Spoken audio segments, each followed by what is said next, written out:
Graça e paz do nosso Senhor e Salvador Jesus Cristo, meus irmãos. Que bênção podemos estar aqui. Eu convido você a abrir a palavra do Senhor, Evangelho segundo Marcos, capítulo 5. E nós iremos ler do verso 21 ao 24. E depois nós iremos para o versículo 35 até o 43.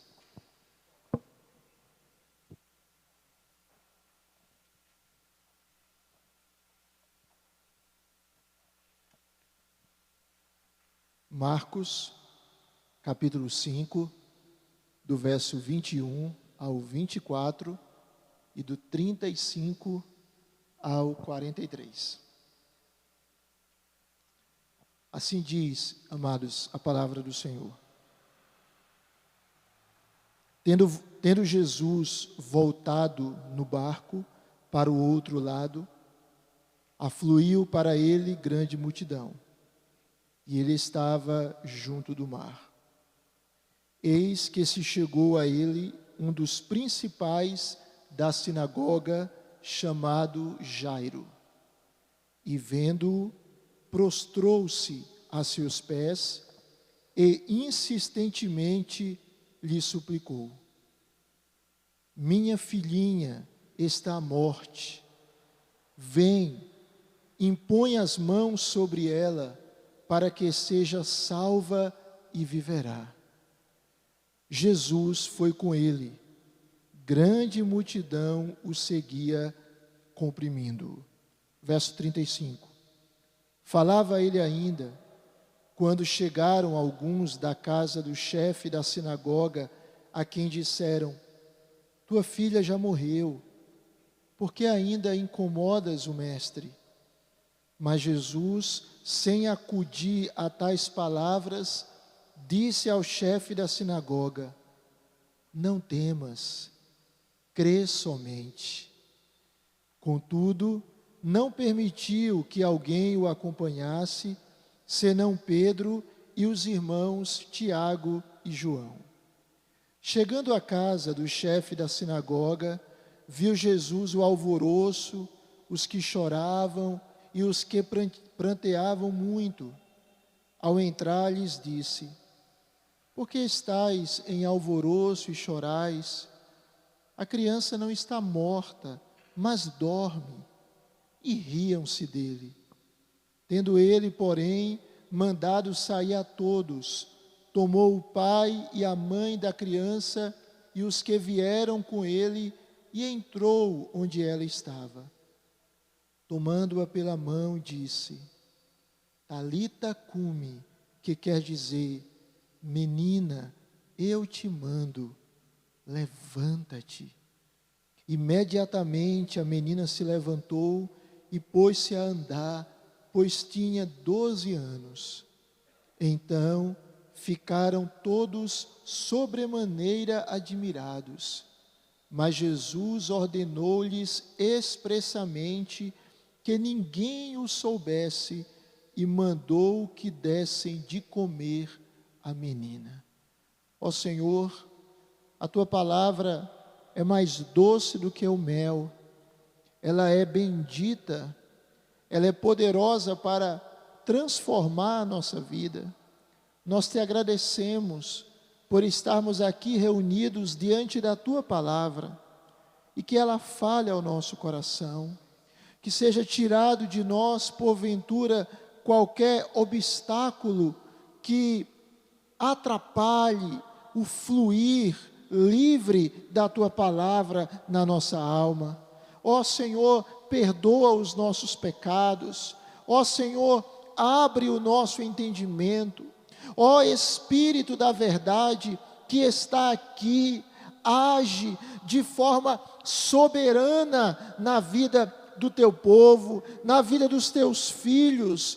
Tu és grande, Senhor. Tu és poderoso. Tu és o Deus da igreja. Tu és o nosso Rei, o nosso Senhor. Então, ó Pai, fala ao nosso coração, aviva a nossa alma, fortifica-nos para ti mesmo e traz glória para o teu nome. Em nome de Jesus nós oramos e para a glória do Senhor Jesus. Amém. Amém. Meus amados irmãos, o texto que nós lemos, ele apresenta um acontecimento envolvendo a pessoa de Jesus, um homem chamado Jairo e sua filha.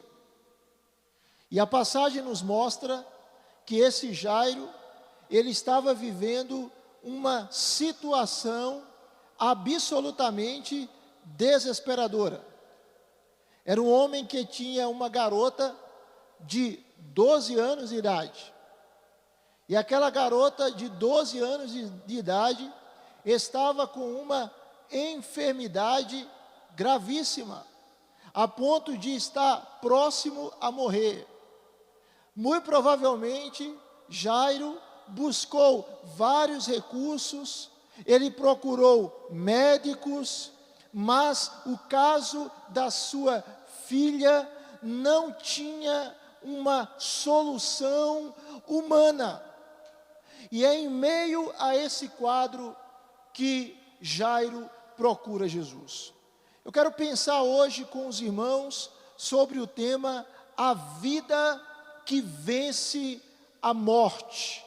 A vida que vence a morte. E quando eu falo de vida, eu estou falando do próprio Senhor Jesus. Ele disse em João capítulo 14, verso 6, que Ele é o caminho, a verdade e a vida. Jesus é aquele que vence a morte, que vence a adversidade, que vence a desgraça, que vence o problema, que vence a enfermidade. É o Jesus vencedor. E se você olhar o contexto dessa passagem, ela nos apresenta esse Jesus que vence, esse Jesus que nada resiste à sua vontade. Eu e você precisamos crer nisso, que nós servimos ao Senhor e que nada resiste à vontade desse Senhor, nada pode detê-lo, nada pode pará-lo.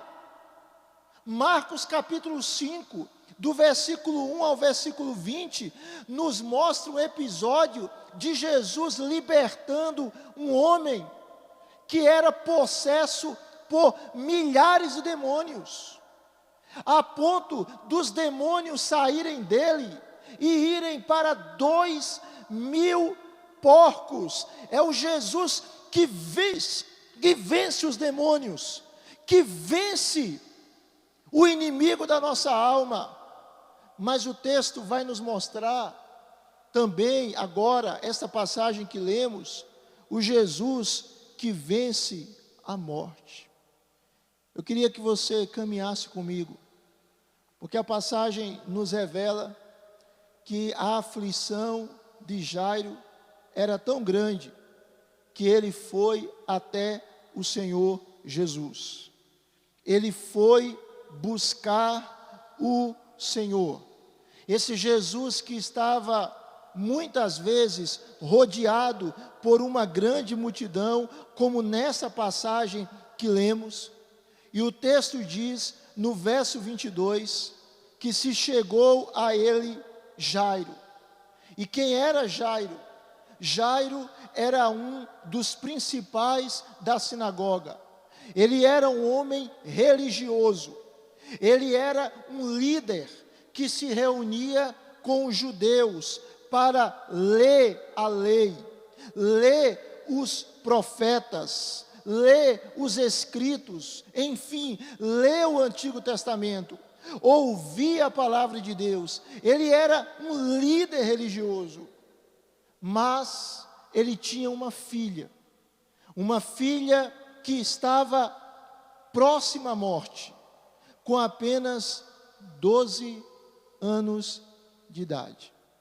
Segundo o costume da época, uma menina judia, ela se convertia em mulher aos 12 anos. Ou seja, era como uma flor que estava secando antes mesmo de desabrochar plenamente.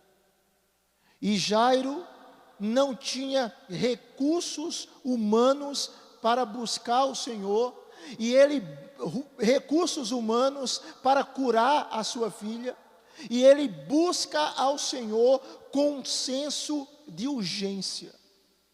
Irmãos, muitas vezes o sofrimento abre o caminho para nós irmos a Deus. Talvez, se Jairo não tivesse essa situação, ele nunca buscaria a Jesus. Mas Deus é assim, Ele usa a dor para nos levar até a presença dEle. Quem sabe pessoas que estão aqui se aproximaram do Senhor Jesus em momentos de adversidade. E foi isso que aconteceu com Jairo. E ele vai até o Senhor Jesus. E ele vai até o Senhor Jesus, mesmo diante da sua religiosidade judaica. Mesmo diante do fato que muitos judeus na época já se opunham ao Senhor, e já havia pessoas tramando matá-lo, mas Jairo vai. Ele transpõe as barreiras, ele transpõe o medo de ser criticado, de ser marginalizado, e ele vai. E quando você lê a passagem, o texto nos mostra que ele tem algumas atitudes diante do Senhor. Atitudes que nós devemos ter diante da nossa fraqueza e das impossibilidades que se apresentam na nossa história. O texto nos mostra que ele tem uma postura de humildade. Observe aí na sua Bíblia, o verso 22 diz que ele prostrou-se aos pés de Jesus, prostrou-se a seus pés. Ele reconheceu que estava diante do Filho de Deus, diante do próprio Deus, diante do Messias, do Cristo, e ele se prostra. Mas a outra coisa que ele faz, verso de número 23, é que ele clama ao Senhor, e ele clama ao Senhor com perseverança, com persistência. O texto diz que ele insistentemente lhe suplicou. Ele pede ao Senhor Jesus de maneira contínua: Senhor, restaura minha filha. Senhor Jesus, cura a minha filha. Ele tinha uma causa, e ele não estava disposto a abrir mão dela. Mas se você olhar o texto, verso de número 23, ele clama, ele busca Jesus, não apenas com humildade, não apenas com perseverança, mas ele clama a Jesus com confiança. Ele tem fé. A passagem afirma que ele diz para Jesus, verso 23, minha filhinha está à morte, vem, impõe as mãos sobre ela, para que seja salva, e viverá. Ele tinha confiança que Jesus iria vencer a enfermidade, iria subjugar a dor da sua filha. E como isso nos ensina, irmãos? Nós precisamos entender que as nossas adversidades, elas não são maiores do que o nosso Deus. Meu irmão, minha irmã, nós precisamos compreender que os problemas, por maiores que eles se apresentem a nós, seja em qual esfera for, eles não são maiores do que Jesus. Jesus é maior do que tudo, irmãos. Você crê nisso? Jesus é maior do que tudo. Mas nós precisamos ter a postura de Jairo, a postura da adoração. Ele se humilha, ele se prostra diante do Senhor. A postura da perseverança, da insistência, não desistir de orar, não parar de buscar ao Senhor. E a postura da confiança, da fé. Mas o texto prossegue. E o texto vai mostrar esse Jesus que é a vida, que vence a morte. E Jesus é aquele que vence a morte, a despeito da grandeza da adversidade, a despeito da gravidade do problema. O texto vai nos mostrar, irmãos, que o quadro era grave, era tão grave, que Jairo vai até Jesus e diz para ele: minha filhinha está à morte, ela está morrendo, Senhor. Mas se você notar o texto, esse Jesus que vence, esse Jesus que subjuga o inimigo, esse Jesus todo-poderoso, ele faz isso a despeito dos aparentes contratempos da vida, a despeito daquelas circunstâncias que surgem e não estavam na agenda, aqueles momentos complicados que a gente diz: isso me atrapalha, isso pode atrapalhar o projeto de Deus na minha vida. Se Deus quer fazer, e se nós estamos diante dEle, conforme o que Ele quer, Ele vai fazer, isso não vai atrapalhar. Por que eu estou dizendo isso? Porque se você olhar o texto, por que eu li do verso 21 ao verso 24, e depois fui para o verso 35? Porque acontece algo aqui. Foi a nossa reflexão da semana passada. Tinha um monte de gente rodeando Jesus. E Jesus estava indo para a casa de Jairo. O texto diz no verso 24, Jesus foi com ele. Só que havia também uma grande multidão seguindo Jesus, comprimindo Jesus. E aí é nesse interregno que aquela mulher que tinha uma hemorragia há 12 anos, a mesma idade, o mesmo tempo da filha de Jairo, é nessa circunstância que aquela mulher toca em Jesus. É nessa ocasião que Jesus diz: quem me tocou? É nesse momento que a mulher diz: fui eu, Senhor. É nessa circunstância, irmãos. Veja que Jesus está indo para a casa de Jairo, mas acontece esse encontro de Jesus com aquela mulher hemorrágica. E aquela mulher é restaurada ao tocar no Senhor Jesus. Mas é em meio a isso que chega a notícia. E qual a notícia? Verso 35. Jesus estava ainda falando, quando chegaram alguns da casa do chefe da sinagoga e disseram: Jairo, tua filha morreu, Jairo. Não precisa mais incomodar o mestre. Ela morreu. Deixa o mestre. Não tem mais jeito. Talvez haja alguma circunstância na sua vida que você diga: não tem mais jeito. Joguei a toalha. Não tem mais jeito. algo aconteceu e inviabilizou o meu sonho. Só que isso que aconteceu era algo precioso, não apenas para a mulher que foi curada, mas para Jairo.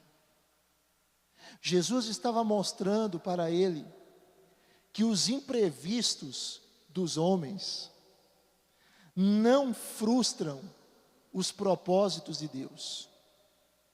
Jesus estava mostrando para Jairo que os obstáculos da vida não vão impedir Deus de realizar a sua vontade em quem Ele quer. E o texto vai nos mostrar, irmãos, esta vida que vence a morte pelo poder da sua palavra. Irmãos, a palavra de Deus, ela é poderosa. A palavra de Deus, irmãos, ela é viva e ela é eficaz.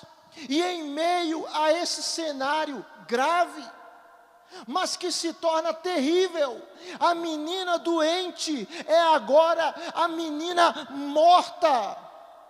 Jesus fala três frases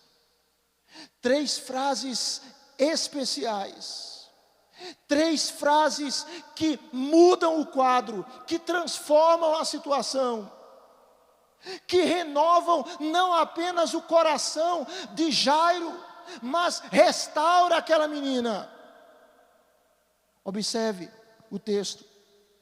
Quando dizem para Jairo: não incomodes mais o mestre, não faça mais isso, a tua filha já morreu. Jesus, em primeiro lugar, traz uma palavra de fé. Uma palavra de fé para Jairo. Verso 36, Jesus, sem acudir a tais palavras, disse ao chefe da sinagoga: não temas, crê somente. Não tenha medo, Jairo. Não deixe o temor atormentar a sua alma, Jairo. Não deixe que a voz dos homens determinem a sua confiança, Jairo. Na visão humana não havia mais esperança. Na visão daqueles homens que foram avisar para Jairo da morte da sua filha, há esperança somente para os vivos. Não há esperança para aqueles que estão mortos. E Jairo está esmagado.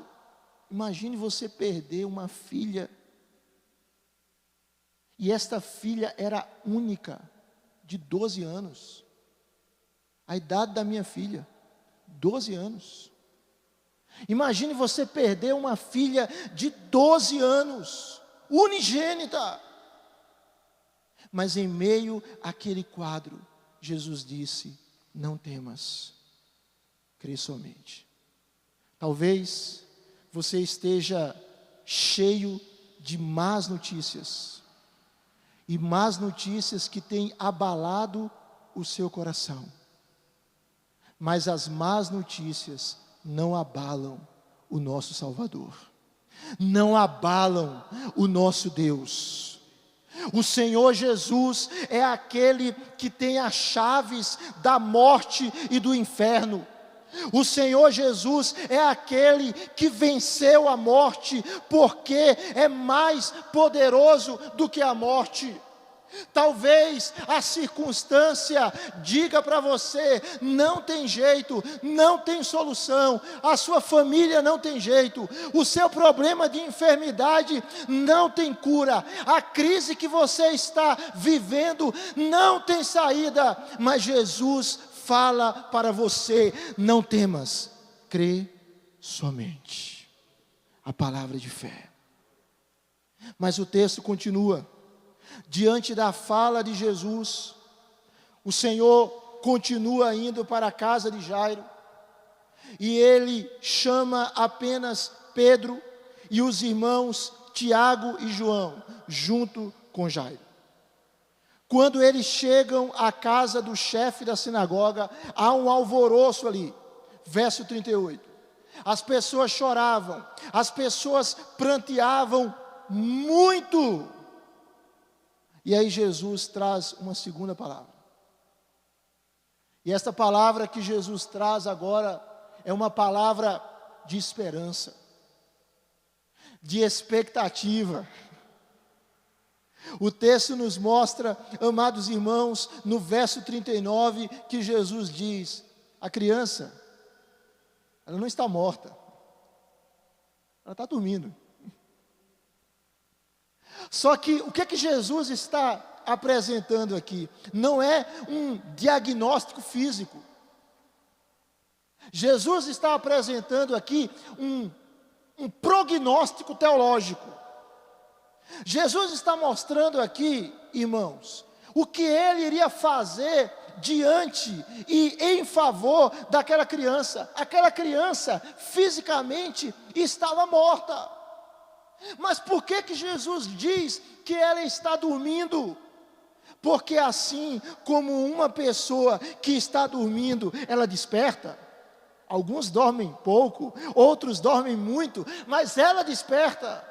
Aquela criança, ela iria despertar. Aquela criança não iria permanecer naquele quadro. Jesus está mostrando o seguinte: eu vou trazê-la à vida. Às vezes a gente vive, irmãos, situações de desesperança. E nós podemos até dizer, é impossível. Às vezes vivemos momentos até de desespero. E dizemos, não há solução. Mas aquilo que a gente coloca um ponto, Jesus coloca uma vírgula. Aquilo que a gente diz, não há saída, Jesus diz, há uma saída. Nós servimos ao Deus da esperança, irmãos. Nós servimos ao Deus que nos dá esperança. E que nesta noite, o seu coração se encha de esperança. Nós estamos vivendo nesta pandemia, e os prognósticos nunca ou normalmente não são bons. São prognósticos sombrios. Mas nós precisamos firmar a nossa esperança em Deus, irmãos. Talvez você ouça, não tem jeito, não tem solução, é impossível, é difícil. Mas para Deus, nada é difícil e nada é impossível. Olha aí na sua Bíblia, e a gente quer caminhar para o final. Porque Jesus traz uma outra palavra em meio àquele quadro. Se você perceber, quando Jesus diz, a criança está dormindo, ela não morreu não. Verso 40, os que estavam lá começaram a rir de Jesus, zombaram de Jesus, humilharam Jesus. E aí o que é que Jesus faz?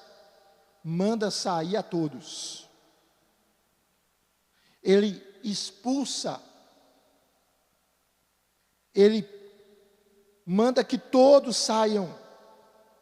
Ele toma o pai, a mãe da criança, os que vieram com ele, Pedro, Tiago e João, e entra onde a criança estava.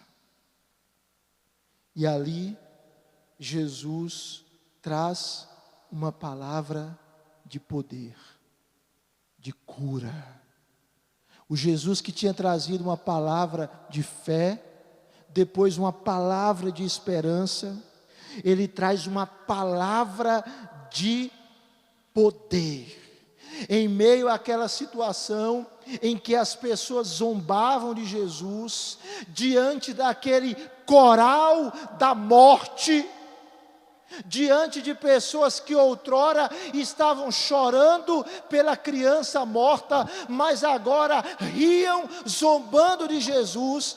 O Senhor Jesus, Ele traz a palavra, e a palavra é da ressurreição. Ele toma pela mão aquela criança e diz: Talita cumi, que quer dizer: menina, eu te mando, levanta-te, levanta-te. E a morte não resiste o poder de Jesus, e a morte se prostra diante de Jesus.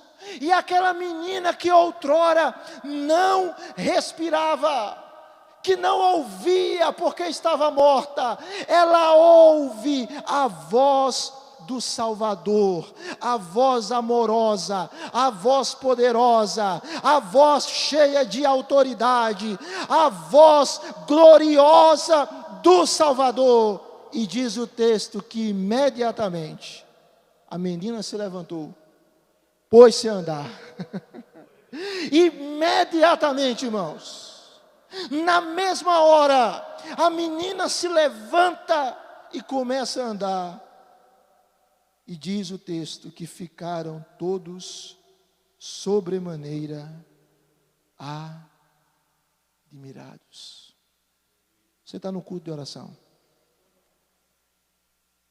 E você está aqui porque você crê. Não é? Você não está aqui para um rito religioso. Você não está aqui para bater o ponto. Vou lá, tenho que ir. Você está aqui porque você crê. Não é verdade, meu irmão? Você está aqui porque você crê que veio para um encontro com Deus vivo, para um encontro com Deus poderoso, com Deus fiel. E esse mesmo Jesus que andou nas ruas da Galileia e que fez milagres, é o mesmo Jesus que está aqui pelo seu Espírito. É o mesmo Jesus que, quando quer, restaura a vista dos cegos, faz os surdos ouvirem, faz os paralíticos andarem, cura os enfermos, liberta os possessos, ressuscita os mortos, quebra as cadeias daqueles que estão aprisionados pelo pecado. É o mesmo Jesus. E quando Jesus está presente, o choro da morte pode se transformar na alegria da vida. Quando Jesus está presente, o desespero se transforma em esperança. Quando Jesus está presente, a derrota se transforma em vitória. Quando Jesus está presente, milagres completos podem acontecer. Qual o obstáculo que você está vivendo, ou exteriormente, ou interiormente?